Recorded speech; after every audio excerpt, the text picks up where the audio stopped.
स्वागत है आप सभी का व्यापार लर्निंग हब में, जहां हम आज बात करने वाले हैं क्लॉथ रिटेल बिजनेस के बारे में कि कैसे आप अपने बिजनेस की ग्रोथ को एनालाइज और आसानी से मैनेज कर अपना टाइम भी सेव कर सकते हैं। तो आज हम जानेंगे कि रिटेल बिजनेस में यूज होने वाले प्रोडक्ट की एमआरपी, साइज, कलर, बारकोड आदि की सेटिंग्स कर आसानी से मैनेज कर सकते हैं।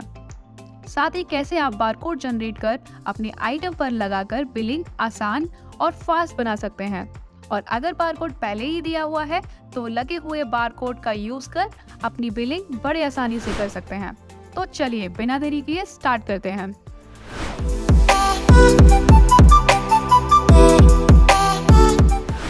सबसे पहले आप व्यापार बिलिंग सॉफ्टवेयर ओपन कर लेंगे। क्लॉथ रिटेल बिजनेस में यूज होने वाले एमआरपी, साइज, कलर, ब्रांड आदि की सेटिंग्स करने के लिए सेटिंग सेक्शन पर क्लिक कर आइटम सेक्शन पर क्लिक करेंगे। यहाँ आपको एमआरपी प्राइस सेक्शन में दिए गए एमआरपी ऑप्शन को ऑन कर लेंगे। अगर आप एमआरपी को ही अपना सेल प्राइस रखना चाहते हैं और उसी पर अपना डिस्काउंट कैलकुलेट करना चाहते हैं तो calculate sale price from MRP and discount option को ऑन कर लें।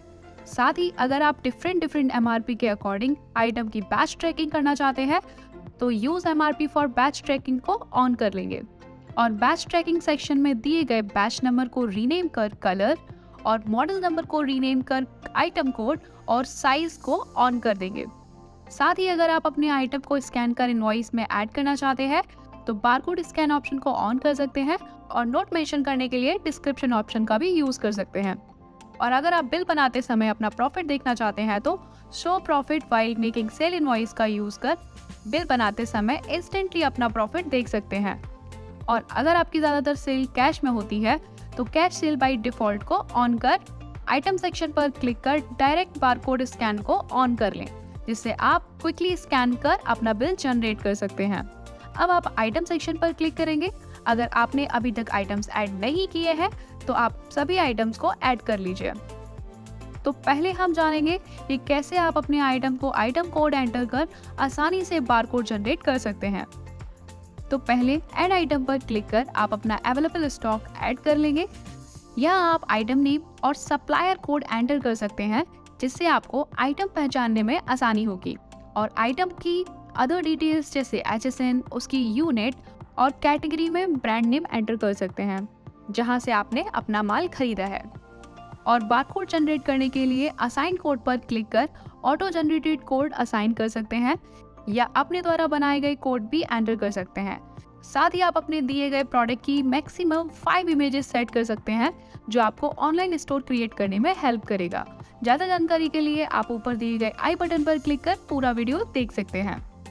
और स्टॉक डिटेल्स के लिए ओपनिंग क्वांटिटी सेक्शन में राइट हैंड साइड में बैच का ऑप्शन दिखाई देगा, जिस पर क्लिक कर आप अपने आइटम का स्टॉक, उसकी एमआरपी, कलर एंटर कर देंगे। जैसे कि हमने पहले ही आइटम कोड एंटर कर दिया है तो आइटम कोड सेक्शन को छोड़कर साइज और क्वांटिटी एंटर कर सेव कर देंगे। और एड प्राइस में आप without GST price per unit value enter करेंगे, जो आपकी स्टॉक वैल्यू कैलकुलेट करने में हेल्प करेगा। और परचेज डेट सिलेक्ट कर मिनिमम स्टॉक अलर्ट के लिए क्वांटिटी और आइटम लोकेशन एंटर कर लेंगे। और प्राइस सेक्शन पर क्लिक कर अदर डिटेल्स जैसे परचेज प्राइस, जीएसटी आदि एंटर कर सेव कर देंगे। और फिर यूटिलिटी सेक्शन पर क्लिक कर जनरेट बारकोड पर क्लिक करेंगे, जहां आप आसानी से अपने आइटम को सिलेक्ट कर नंबर ऑफ लेबल्स यानी जितने बारकोड आप जनरेट करना चाहते हैं एंटर कर हेडर, लाइन 1 और लाइन 2 सिलेक्ट कर ऐड फॉर बारकोड पर क्लिक कर आसानी से जनरेट कर सकते हैं। अब आप प्रिंट कर इसे अपने प्रोडक्ट पर लगा सकते हैं। अब आप जैसे ही सेल प्राइस पर क्लिक कर आइटम कोड स्कैन करते हैं तो इस आइटम की स्टॉक की विंडो ओपन हो जाएगी, जिसमें आप साइज, कलर के अकॉर्डिंग क्वांटिटी एंटर कर सेव कर देंगे, जो कि आपके बिल में ऐड हो जाएगा। और अगर आप अपने आइटम को सर्च कर ऐड करना चाहते हैं तो बारकोड विंडो को क्लोज कर आसानी से अपना आइटम सर्च कर सिलेक्ट कर सकते हैं। और क्रेडिट पर बिल बनाने के लिए आसानी से यहाँ से स्विच कर पार्टी का नेम एंटर कर रिसीव्ड अमाउंट एंटर कर सेव कर सकते हैं, जिसे आप सेव कर अपना बिल जनरेट कर सकते हैं। साथ ही आप ऊपर दिए गए प्लस सिंबल पर क्लिक कर मल्टीपल टैब का यूज कर एक समय पर मल्टीपल बिल बना सकते हैं।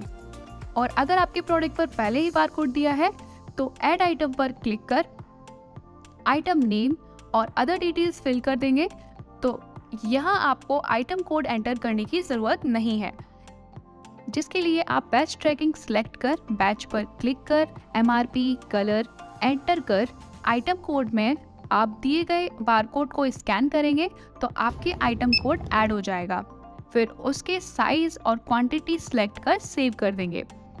इसी तरह दिए गए स्टॉक को उसकी MRP और कलर साइज के अकॉर्डिंग उसका बारकोड स्कैन कर क्वांटिटी एंटर कर सेव कर देंगे। और एड प्राइस में आप without GST price per unit value enter कर देंगे, जो आपकी स्टॉक वैल्यू कैलकुलेट करने में हेल्प करेगा। और परचेज डेट सिलेक्ट कर मिनिमम स्टॉक अलर्ट के लिए क्वांटिटी और आइटम लोकेशन एंटर कर लेंगे और प्राइस सेक्शन पर क्लिक कर अदर डिटेल्स जैसे परचेज प्राइस, GST आदि एंटर कर सेव कर देंगे। अब आप जैसे ही ऐड सेल पर क्लिक कर अपना आइटम स्कैन करते हैं तो आपका आइटम बिल में ऐड हो जाएगा, जिसे आप दोबारा स्कैन करने पर क्वांटिटी इंक्रीज कर सकते हैं। अगर आप पहले वाले आइटम को स्कैन करते हैं जिसका बारकोड हमने जनरेट किया था, उसकी कुछ इस तरह से विंडो ओपन होगी जिसमें आप क्वांटिटी एंटर कर सेव कर देंगे। साथ ही आप सर्च कर अपना आइटम भी ऐड कर सकते हैं। आपकी सभी स्कैन डिटेल्स बिल में ऐड हो जाएंगे, जिसे आप स्विच कर क्रेडिट पर भी सेल कर सकते हैं। साथ ही अगर आपका कस्टमर किसी वजह से प्रोडक्ट रिटर्न करता है तो आप क्रेडिट नोट यानी सेल रिटर्न बना आसानी से उस बिल के अगेंस्ट सेटलमेंट कर सकते हैं, जिसके लिए आप सेल पर क्लिक कर अपना सेल इनवॉइस नंबर या पार्टी नेम और अदर फिल्टर्स लगा अपना बिल सर्च कर राइट साइड में दिए गए 3 डॉट्स पर क्लिक करेंगे और कन्वर्ट टू रिटर्न क्लिक कर जो आइटम रिटर्न हुआ है उसे छोड़कर बाकी आइटम्स को डिलीट कर देंगे। और अगर आपने अपना अमाउंट रिसीव कर लिया है तो एंट्री कर सेव कर देंगे, जिससे आपका आइटम स्टॉक में ऐड हो जाएगा और पार्टी बैलेंस भी एडजस्ट हो जाएगा। और अगर आप किसी नए आइटम को परचेज करना चाहते हैं तो ऐड परचेज पर क्लिक कर अपना स्टॉक डिटेल्स उसकी कलर साइज के अकॉर्डिंग अपनी डिटेल्स ऐड कर सेव कर देंगे।